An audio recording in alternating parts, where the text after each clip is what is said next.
Brazil does not defeat criminal factions because they are in the government. I agree with you, Mr. Bukele. Most honorable President of this forum, Congressman Robert Pittenger, Congressmen, ambassadors, delegation chiefs, ladies and gentlemen. My name is Nicolas Ferreira. I'm a Christian and a father of 2 daughters, married, of course.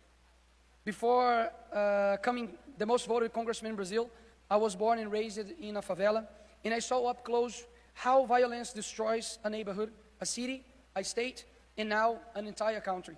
And today I will speak without the filter that the media imposes. I will speak about the reality of my nation. Today in Brazil, there are 88 mapped criminal organizations operating from inside Brazilian prisons.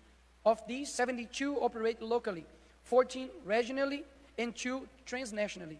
More than half, 58%, have as their main activity the direct confrontation against the state. In other words, they no longer hide. They openly challenge the state. These factions impose rules, control territories, punish, charge taxes, and most seriously, they use terror as a form of government. 11% of the Brazilian population lives in territories under the direct influence of criminal factions. But the most alarming data comes from a study entitled Criminal Governance in Latin America. Between 50 and 60 million Brazilians, roughly 1/4 of the population, live under what is called criminal governments, an authoritarian and violent regime that decides who enters and who leaves. In other words, 1/4 of the Brazilian population lives under a government that was not elected, does not provide accountability, and does not respect the Constitution or the law.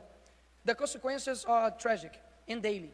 In their own system of justice, the Red Command, one of the most notorious Brazilian factions, uses several methods of torture and execution to punish misconduct, eliminate rivals, and repress residents who oppose or report their activities.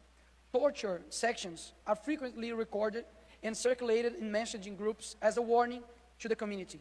The newest method involves both torture and corpse disposal using alligators.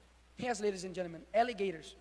Another consequence brought by criminal factions is the warlike atmosphere and the rise in deaths caused by stray bullets. According to the Crossfire Institute, the number of stray bullets victims in Rio de Janeiro grew up by 58% in the year 2025. In the first 75 days of this year, 41 people were struck compared to 26 in the same period the previous year. Innocent people, children, workers, father, die simply for being in the wrong place, in the wrong country. And once again, I agree with President Bukele when he says that the first step